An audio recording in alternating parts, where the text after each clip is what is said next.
Sahabat Kompas TV, kembali lagi bersama dengan saya Edwin Chan, dan kini di Kompas TV kita akan membahas dan mengupas lini masa dari jejak kasus pembunuhan Vina dan Eki di Cirebon.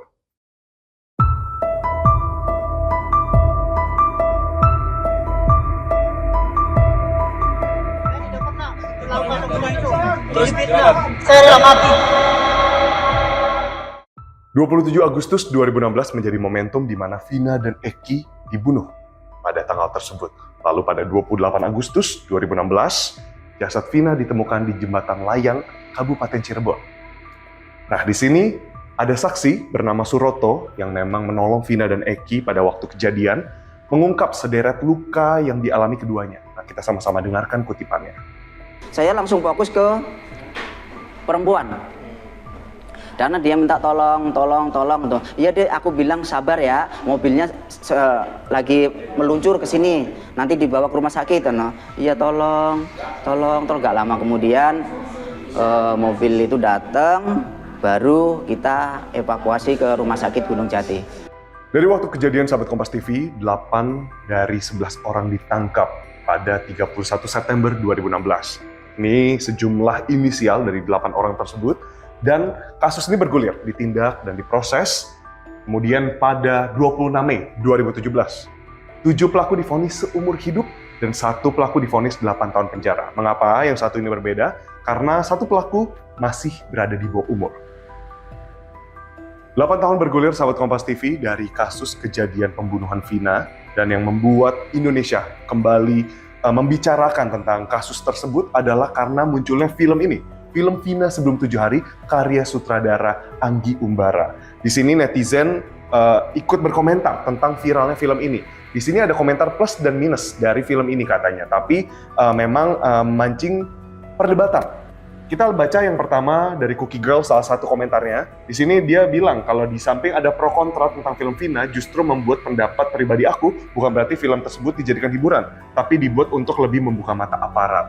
Nah, sedangkan yang berikutnya ada juga bilang ke saudara dan teman untuk buat nggak usah nonton film ini, jadi memberikan penolakan. Tapi ada juga yang bilang kalau ini menerangkan kasus ini supaya aparat dapat bekerja lebih giat lagi. Nah, berlanjut berikutnya, akhirnya dari film ini muncul, di sini Polda Jawa Barat merilis 3 pelaku yang masih buron. Tadi kan kita sebutkan 8 dari 11. Nah, 3 orang ini adalah Dani, lalu ada Peggy alias Peron, dan juga Andi. Kemudian di sini juga kita lihat dari perspektif keluarga Vina. Di sini keluarga Vina menemui pengacara Hotman Paris dan berharap bahwa 3 DPO dari kasus pembunuhan Vina dan Eki ini dapat segera ditangkap. Kita lihat dari perspektif ayah Eki di sini. Nah, ayah Eki ini yang merupakan Ibtu Rudiana juga ikut buka suara, sahabat Kompas TV. Di sini Ibtu Rudiana menyebutkan bahwa saya tidak diam, saya terus berupaya kerjasama dengan Reskrim.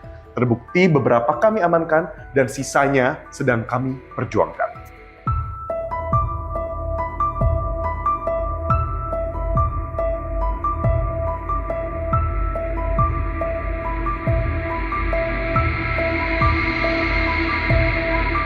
Peggy alias Peron ditangkap oleh Polda Jawa Barat pada 21 Mei 2024 di Bandung.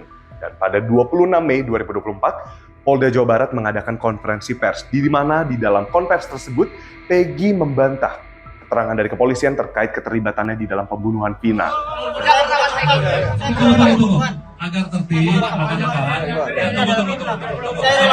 Dan pada konferensi yang sama juga, sahabat Kompas TV, di sini Polda Jawa Barat menghapus 2 DPO yang sudah saya sebutkan tadi, yang ada bersama Peggy. Di situ 2 DPO dihapus namanya dan dinyatakan fiktif. Nah, hal ini tentu memunculkan pertanyaan baru di masyarakat.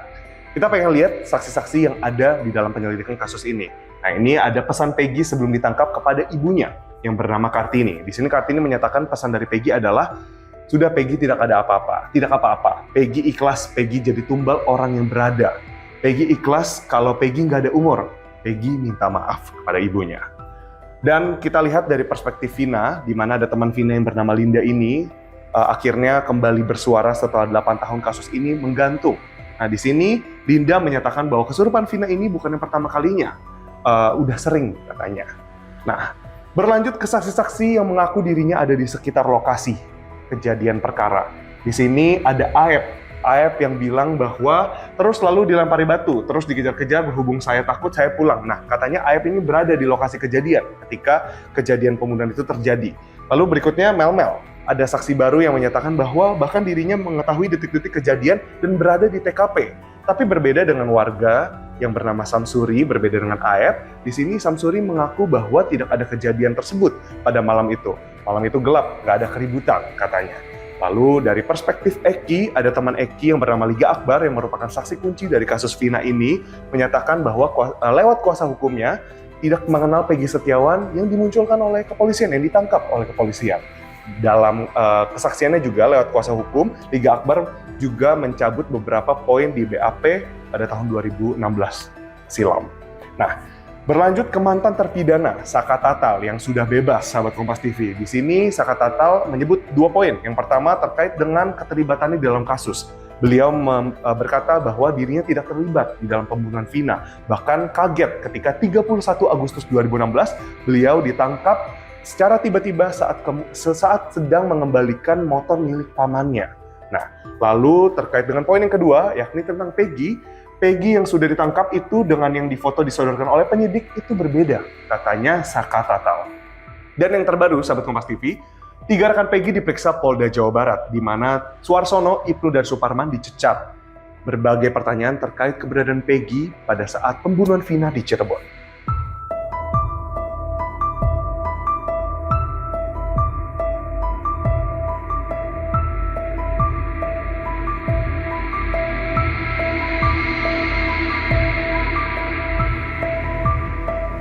Kasus Vina Cirebon terus bergulir, sahabat Kompas TV. Para rekonstruksi pun telah dilakukan. Polda Jawa Barat membuka hotline bagi masyarakat umum untuk melaporkan jika mengetahui ada informasi terbaru terkait dengan kasus pembunuhan Vina pada hotline ini. Lalu, Ibtu Rudiana selaku ayah Eki juga sempat diperiksa oleh Paminal Mabes Polri. Sedangkan tersangka Peggy Setiawan sempat menjalani tes psikologi dan juga tes poligraf atau tes pengecekan kebohongan. Nah, di sini Peggy dan juga ada beberapa saksi lainnya. Dari saksi-saksi yang sudah saya jelaskan, sahabat Kompas TV, sedari tadi sudah ada 68 saksi yang diperiksa oleh kepolisian yang diharapkan dapat mengungkap kasus Vina. Kita sama-sama menunggu jalannya sidang pra-peradilan Peggy Setiawan di Pengadilan Negeri Bandung yang akan dilaksanakan secara terbuka pada 24 Juni 2024. Kita sama-sama nantikan ya. Nah, saya cenderung ini lebih dari unprofesional. Ya, ada permainan. Seperti ini polisi harus betul-betul bergerak keras, cepat mengungkap kasus ini supaya jangan liar nanti hipotesis-hipotesis yang terjadi sekarang. Sungguh kasus ini bukan hanya menjadi perhatian di masyarakat tapi juga bagi tokoh-tokoh publik. Nah, salah satunya adalah Deddy Mulyadi yang merupakan ex-Bupati Purwakarta. Dalam kanal YouTube pribadinya, di sini Deddy sempat terjun langsung dan mewawancarai beberapa pihak di lapangan untuk mengungkap kasus Vina ini lebih lanjut. Lalu berikutnya ada Mahfud MD selaku mantan Menko Polhukam yang sempat berkomentar soal penanganan kasus pembunuhan Vina ini tidak profesional dan juga melibatkan ada permainan. Nah, permainan seperti apa? Nah, ini yang memunculkan pertanyaan baru di masyarakat. Lalu yang terakhir ada Yasona Lauli selaku Menteri Hukum dan HAM yang ketika berkomentar soal kasus pembunuhan Vina ini sempat menyinggung, sahabat Kompas TV, soal kasus salah tangkap petani yang sempat terjadi di 1974 lalu. Nah, tapi meski demikian, Yasona juga berharap bahwa kasus pembunuhan Vina ini dapat diusut tuntas secepat-cepatnya. Dan itulah dia bergulirnya kasus pembunuhan Vina dan Eki di Cirebon yang masih kita nantikan jejak-jejak berikutnya seperti apa. Pastinya sama seperti Yasona Lauli selaku Menkumham, kita berharap bahwa kasus ini dapat terungkap dan semakin transparan, dapat kita perhatikan bersama-sama dan kita tunggu hasilnya yang terbaik. Saya Twincan, pamit undur diri. Sampai jumpa.